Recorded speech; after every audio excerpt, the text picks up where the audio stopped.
Hi and welcome back to the channel. My name is Olivia of Olivia Sews, and today I'm going to be teaching you how to make your own pajama dress. This is going to be a super simple, basic tutorial. It doesn't require a pattern, so everything is free aside from like your fabric and your tools and supplies. Essentially what we're going to be doing is we'll be creating our own knit bodice block. Bodice blocks are what you use to create a pattern. So it's all going to be based off of your measurements. I'm going to show you how to take your measurements. Then we will cut it out from our fabric, and I'm going to show you how to make bias tape for the straps and for the finishing, and then also how to hem your dress with a twin needle. If you have any questions, leave them down in the comments for me. Let's go ahead and get right into it.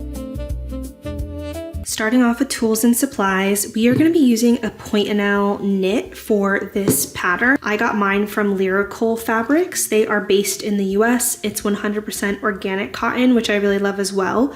I got 1.5 yards because I plan to use whatever I have left over to actually make matching underwear, because I just think that that would be so cute. You're also going to want to make sure that you have some brown paper, or really any sort of paper. This is the paper that I use to develop all my patterns. It's actually painter's paper. I have a fairy form curve ruler here, as well as my quilter's ruler. You're going to want some sort of curved ruler as well as some longer ruler, just because we are going to be making our own pattern here. In addition, I have clips, obviously a bobbin and thread, marking tools. I love erasable markers because they evaporate with heat. I also have a couple of different cutting tools here. So I have my thread snips, my regular scissors, my rotary cutter, as well as my paper scissors. Because of the specific material we're using, you're going to want to either use a ballpoint needle or a stretch needle. Otherwise, you're going to run into issues when you're sewing. I don't have it pictured here, but you're also going to want to have a twin needle. I also have some fabric weights here, and it isn't pictured, but I am going to be using an iron and an ironing board as well to make bias tape. That's how we're going to make the straps for the dress and also finish the top edge. To help you visualize it, this is the general shape of the pattern pieces that we're going to be cutting out. So these are the measurements that we need to get. The first being your bust measurement, which is the distance across your bust. The next being the waist measurement, the distance across your waist. The next one, your hips. Then you're going to want to take the measurement between your bust and your waist, and then your waist and your hips. And you also may want to measure across your chest here. And then you're also going to want to measure what your shoulder strap needs to be. I'll show this to you on myself as well, but this is essentially, like I said, the shape that we're going to be drawing out on our pattern paper. So these are the measurements that we need to be mindful of. Also just want to note here that everything is going to be done in half measurements because this is going to be cut on the fold. So essentially we're going to cut it where the fabric is folded right here, so that you're cutting through 2 layers at once, so that when you open it up, you have something that mirrors on the other side. This is going to be your front piece, and this is going to be your back piece. I just outlined what measurements you need. You may already have those on hand. If so, you can skip this section. If you need to take your measurements, this is how we're going to do it. So the first one is going to be your bust measurement, and that is going to be the widest part of your chest area. Go ahead and write that down. The next one is going to be your waist area. For me, that's actually exactly where these pants fit. So it might be easier if you're wearing pants to kind of unbutton them. That way you can get an accurate measurement. The next one is going to be your hip measurement, and that's going to be the widest part of your hips. Go ahead and write that down once you have it. The other distance here that you're going to need is the distance between your bust and your waist, and then your waist and your hips. So this doesn't necessarily have to be perfect. You're just trying to get a general measurement here. But I always like to go from like the midpoint, that highest point on my bust, down to my waist here. And it doesn't have to be flush against it. It's okay if it's like a little bit gap. And then I'll do the same thing from my waist to my hips here. And then in general, you're going to want to note how long you want the garment to be. So I would recommend going to your center front here and measuring how far down you want it to be. Just be mindful here to add at least 1 inch for seam allowance, because we are going to be doing a hem at the bottom. And the last measurement that you're going to need is actually the strap measurement. That is when having a sports bra or anything with a strap comes in handy. So for me, I'm going to take the measurement from the front strap here and measure it all the way to the back strap here. Hi everyone, it's Future Editing Olivia checking in here. I am interrupting this video because I have had a couple of learnings since I initially recorded this intro, and I want to make sure that I jump in and give you all the information that I learned through the experience of making this dress. So one thing that I wasn't aware of was how low of a recovery pointelle fabric has, especially 100% cotton. What I mean by that is that if you stretch this out, it's not going to shrink back down. And that was a problem that I ran into my first go around with this dress. I actually was stretching it while I was sewing and I didn't realize it. I'll upload a picture right here so you can kind of see how, like, once I put it together, it was very alarming how wide the armholes were. There was a lot of gapping, and I didn't realize how much I was stretching it as I was feeding it through my machine. So I changed to a walking foot. I will say the only part that it gets tricky is the straps. So when I originally took the measurement for my straps, I wanted my stretch to be 12 inches long.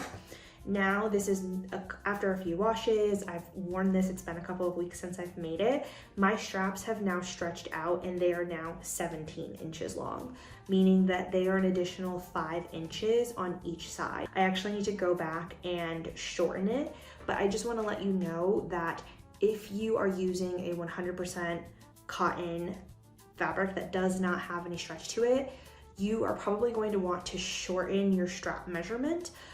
If you don't, that's totally okay. Like I didn't, and I will be fine. I'm simply going to literally cut it and make the adjustment and make the strap shorter, because now that it's stretched out and it's been a couple weeks, I'm guessing that this is going to be the most that it'll be stretched out. I gave myself a headache thinking that I was like doing something wrong and I didn't even realize. So use a walking foot. Don't pull on your fabric. Like, do not, just let it glide through. Even if you don't think you're pulling, like, just keep it at a minimum. Hi everyone, I want to demonstrate for you what the pattern is that we're making, just because I feel like if I do it here visually, it'll be a little bit easier for you to understand and visualize for yourself. So the first thing that you want to do is you want to take your total length measurement and you're going to draw that long ways on your paper. Now, remember when you're doing this to make sure that you add in 1.5 inches to the total measurement. That way you're accounting for some seam allowance as well. So for me, I wanted my dress to be 22 inches long. I added 1.5 inches here to account for the seam allowance. That gives me 23.5 inches. From the top, you're then going to find 3 inches down and you're going to mark your bust measurement. So when you do this, you are going to take your bust measurement and you'll be dividing it by 4, and then you will be drawing it in perpendicular at that 3-inch mark line. It's probably a little bit longer to be realistic. The next measurement that you're going to want to take is going to be the distance between your bust and your waist. So you're going to find what that measurement or where that is on your long vertical line here. And then you're going to do the same exact thing of dividing your waist measurement by 4 and drawing that in accordingly. Again, make sure it's perpendicular. This is where the quilter's ruler really comes in handy to make sure that all of your lines are at those perfect right angles. The next thing you're going to do is almost the same exact thing. You're going to find the distance between your bust and your hip measurement. Your waist and your hip measurement. And then you're going to draw that in. You're going to take your hip measurement, divide it by 4, and then you're going to draw that line in perpendicular, like so. So we now have our 3 main measurements here. I'm going to jump back into the other video just so that you can kind of see how I attach it all together here. You can kind of see we have a little bit of a pattern block coming together, but it's time to connect these dots here. That's where our curved ruler comes in handy. So I'm going to go ahead and use my curved ruler just to draw the general shape of these curves here. I feel like a lot of times when I do this, it can come across too angular, and you really want this to be a nice curve.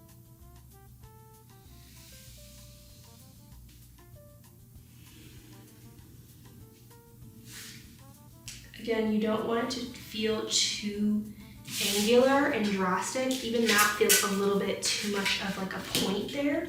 So I'm going to just kind of like take my curved ruler here and round this out so that it feels more natural. We now can move to the bottom of the dress here. You can finish it any way you want. If you want it to be kind of super flared, now would be your opportunity to do so.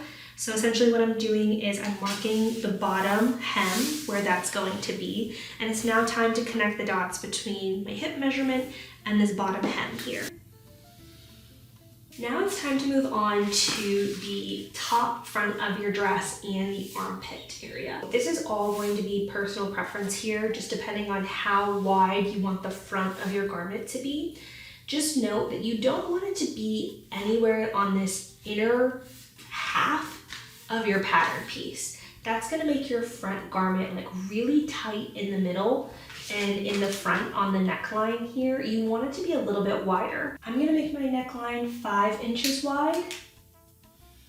And I'm gonna use a curved ruler just to connect the dots here. I'm actually gonna grab a different ruler. I think this one maybe feels the most natural.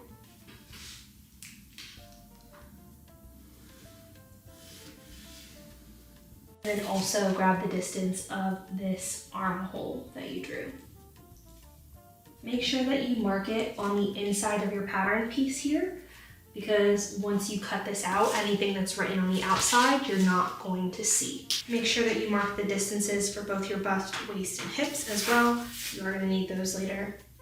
I'm then using my paper scissors, and I'm going to cut out my pattern piece here.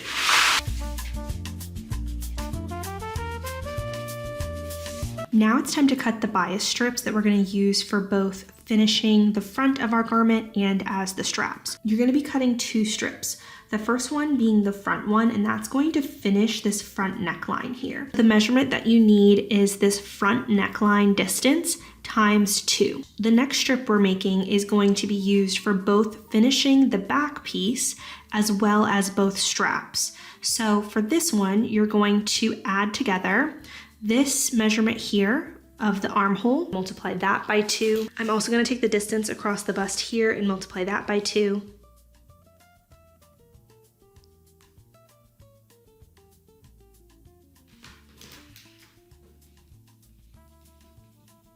And then remember the strap measurement that we took earlier that was over the shoulder. I'm going to take that and multiply it by 2.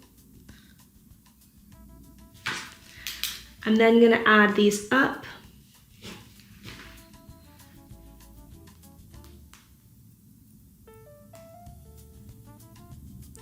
And that means I need a strip that is 59.5 inches wide. It's now time to cut out our front pattern piece. And I actually started cutting before I started filming, so apologies. But essentially what you're gonna wanna do is you're going to want to fold over your fabric so that it's facing right sides together. This is my fold right here. I've lined up my center front edge so that everything is, like I said, lined up. I am then using my rotary cutter. You can also use a pair of scissors if you prefer, and I'm just cutting along the outline here. Now make sure when you're folding your fabric, your salvaged edge is running from top to bottom or parallel with the center front of your pattern piece. Another thing to note is I'm going to cut all of this out. Seam allowance is included, but make sure that you're marking the notches. And how you mark the notches is you're just gonna take your thread snips, which are these guys right here, and you're going to make a small slit on the hips, the waist, and the bust. That way you can line up the pattern pieces, both the front and the back pattern pieces. Taking my thread snips here, I'm just going to snip no more than a ½ inch into the hips, the waist, and the bust. Once you're done, you're gonna have a piece that looks like this. Now it's time to cut out the back piece. Making sure that there aren't any folds underneath my fabric. I'm going to take my pattern piece here and I'm going to fold over this top part that is above the bust. So I'm just going to fold straight across here on the bust line.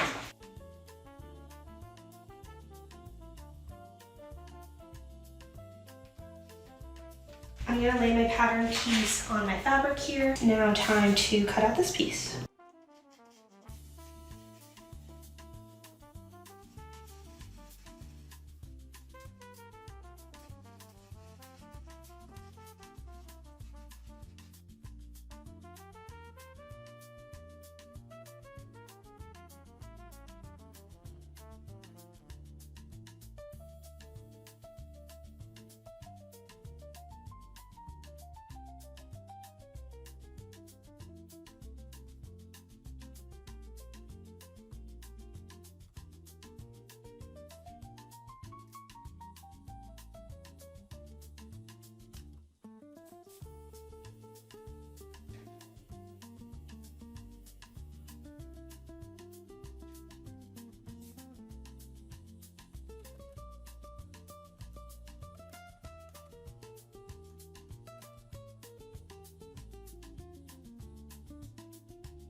it's now time to connect our base pieces together. So the first thing I want you to do is I want you to take the front piece and lay it so that the right side of the fabric is facing up. Take your back piece and you're gonna lay that down right on top of it, making sure that the right side of your fabric is facing down. And take some pins or clips and start to match up those notches that we cut out earlier.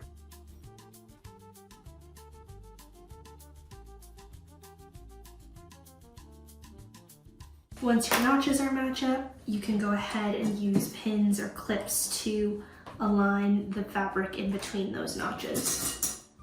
Now it's time to secure the front and the back piece together, sewing along the seam here with a 1/2 inch seam allowance. When it comes to sewing knits, you don't want to do a straight stitch because the stitch needs to stretch. So I recommend messing around with your machine to try to find the right settings for you and your fabric. For me personally, I am going to be using a zigzag stitch with my width set to a 1 and my length set to 3.5. That's going to give me the look of a stitch that looks like it's a straight stitch, but it actually is able to move with the fabric. So that way I'm able to slide it over my body, which will be really nice. I'm going to be swapping out my foot here for a walking foot, just so that I don't run into any issues as I'm sewing and it doesn't overstretch my fabric here.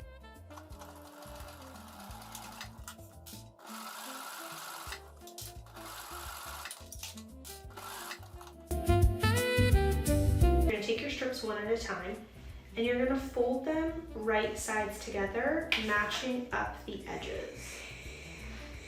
When you're done, you should have something that looks like this. You're then going to open it up, and you're going to fold in your edge towards that inner crease. You're going to do this on both sides.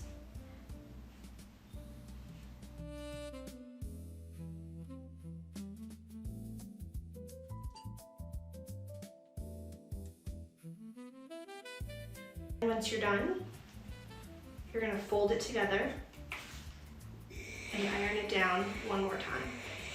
And then you're going to have something that looks like this. We're going to do the exact same thing with our other strip here. Now it's time to attach our bias tape. So we're going to start with the front neckline. You're going to take your shorter bias tape strip. Make sure your garment is turned inside out so that the wrong side is facing you. You're going to open up one of the folds on your bias tape and you're going to start pinning the right side of the bias tape to the wrong side or the inside of your fabric. Go ahead and use pins or clips to hold this in place.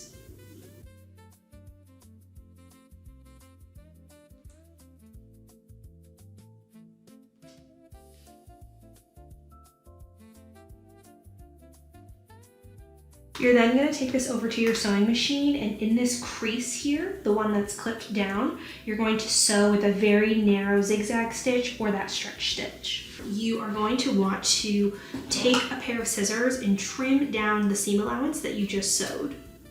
It doesn't have to be too thin here. You just want to make sure that you're cutting off at least 1/8 of an inch. Remember that you sewed it to the inside of the garment here, right? You're then going to take your bias strip and you're going to fold it over the front of your garment here so it encapsulates the entire neckline. You can use pins or clips to keep this in place. You're flipping the bias tape towards the front or the outside of your garment.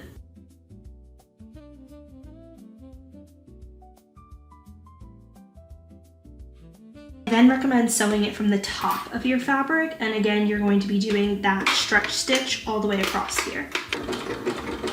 Now we'll essentially use the exact same method to attach our long strap to the back, the arm, and to make the straps themselves.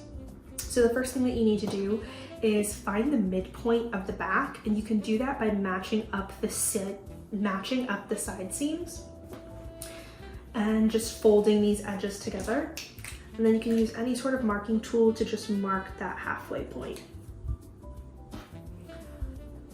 Then you're also going to want to find the halfway point of your bias tape. So again, to do that, fold it in half and match up your cut edges, and then just guide the fabric together, gently pulling it, being careful not to stretch it here, until you find the fold in the middle. And then once you do, go ahead and mark that as well. And then the exact same way that I attached the bias tape to the neckline, I am going to attach the bias tape. Attach it right side of the bias tape to the wrong side or the inside of the dress, starting at the back. And I'll move my way down towards the side seam and towards that armhole. Make sure that when you do this, your seam allowance from the side seam is facing towards the back of your garment. Repeat the same thing on the other side.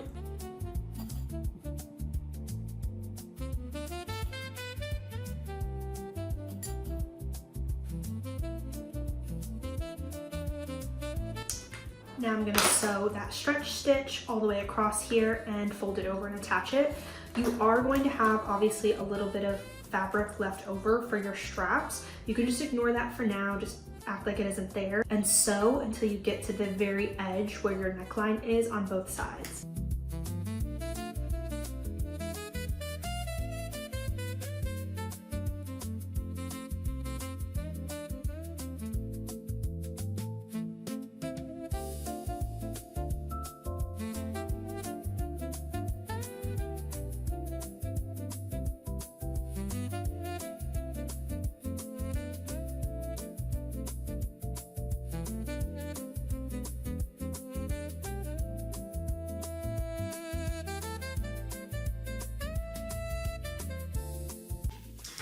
Now we have pretty much assembled all of the dress, but we need to attach the straps in the back.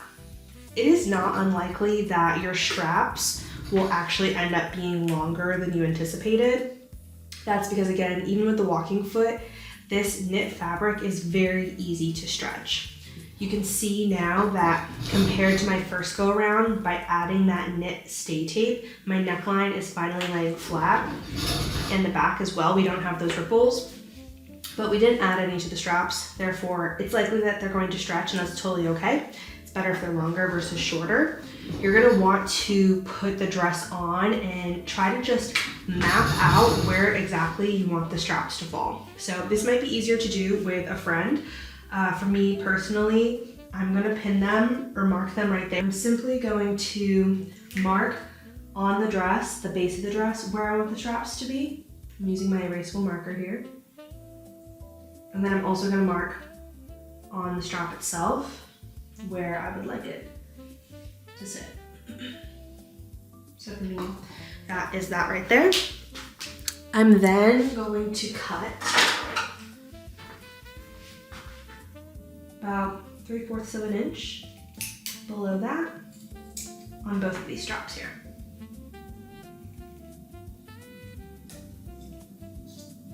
Easy.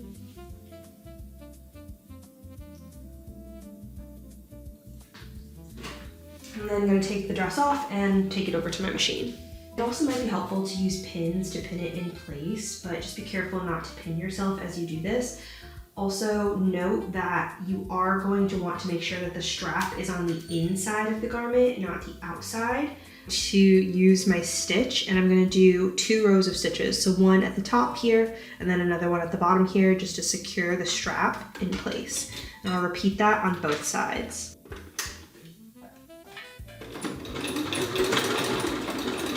When I do this, I'm just going to go forward, reverse a few times, back and forth, just to really secure it.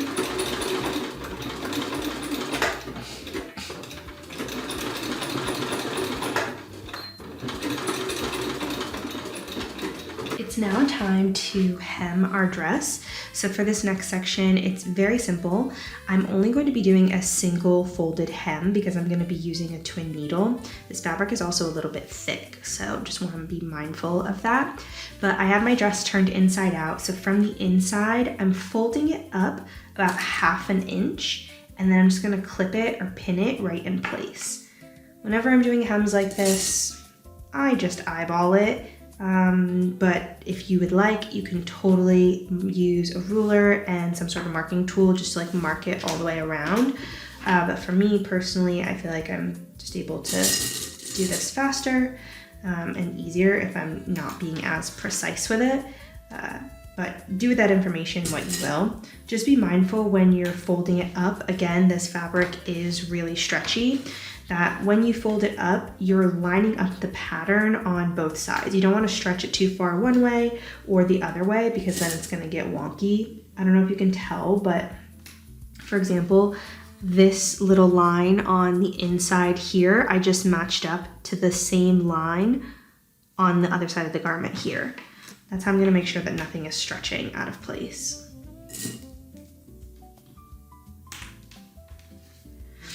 I'm also folding it up a 1/2 inch because I'm giving myself enough room to do the scallop detail.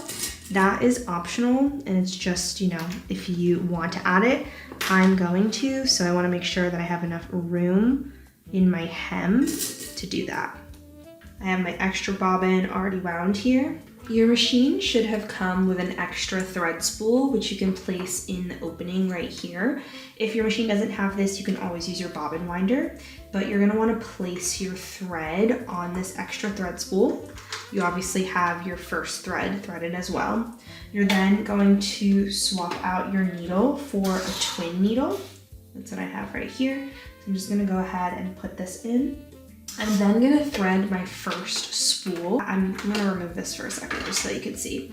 When I do that, I'm gonna be threading it the exact same way as I usually do, making sure that my needle is in the highest position, my presser foot is raised, and I'm hooking it in like normal. And I'm gonna thread it through the left needle. For my second spool of thread, which is technically a bobbin thread, but for my second spool of thread, I'm gonna thread this the exact same way as I did my first one. I know it might be a little bit difficult to tell, but my machine has 2 hooks on it. So there's a hook right here, and that's where I usually put my thread, and I threaded it through the left needle. But there's also a hook on this side as well. So the second thread, instead of threading it completely normal through the left side, I'm gonna thread it through the right side and then thread it through the right needle. Some machines don't have 2 separate hooks, that's totally okay. Maybe just see if you can leave one out, let's say, of this hook right here that's on your machine. One goes in, one goes out. Just something down here that you can hook each of them onto so that they don't get tangled. Everywhere else in the machine, it's fine. You just kind of want to be able to differentiate it down here a little bit. I'm going to take this thread and thread it through the right needle. And then I'm going to take both threads and place them underneath my presser foot. My bobbin is threaded. When it comes to actually sewing, I'm going to set my machine to the straight stitch. And I'm gonna up my stitch length to a 3. I really like the twin needle stitch length to be just a little bit longer. In my opinion, it looks better. I'm then going to place my garment underneath my presser foot, and I wanna be sewing from the top side of my fabric. If I sew it from the underside of my fabric, then the 2 parallel stitches are gonna be underneath, when really you want them to be on top here. You want to make sure that your 2 rows of stitches are sewing right next to the edge of your inner flap here. So for me, I can feel that. You might not be able to see it on camera. So when I'm sewing my 2 rows of stitches, I am going to be sewing them right here. This is the inner flap folded in and underneath on the wrong side of the fabric. So my stitches are gonna run in 2 parallel rows right next to this, right here. I wanna make sure that I'm catching this flap as I'm sewing. And this is the flap that I'm talking about. We turned it inward. Just gonna sew straight all the way around.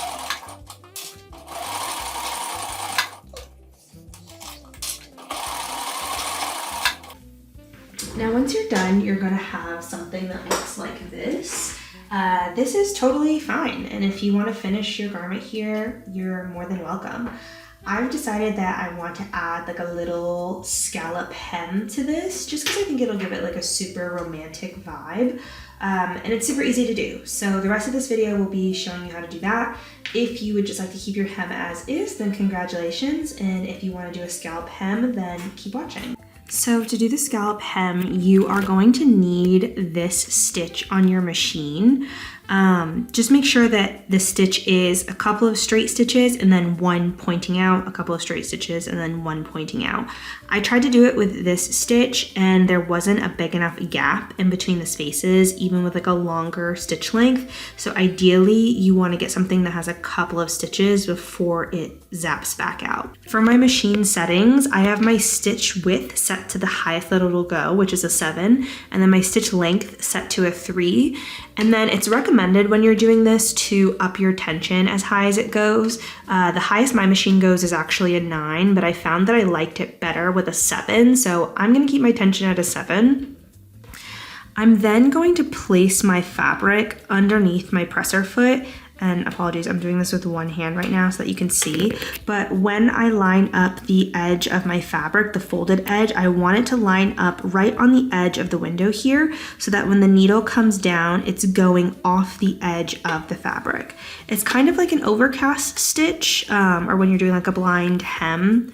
That is essentially like the method that we're using to create this scallop. So I recommend cutting out a piece of fabric, make sure that it's the right orientation. So for example, I'm making sure that this is on the correct grain, this is where the stretch is, this is where my hem is going as well. I'm gonna line this up under my presser foot and just do a couple of practice stitches. Yeah, just try this out because it's very easy, but it took me a few tries to find like a setting that I liked on my machine. So essentially I'm just gonna sew, it'll hit it on the edge, then it's gonna sew a couple straight ones, and then it'll go over the edge. Goes over the edge.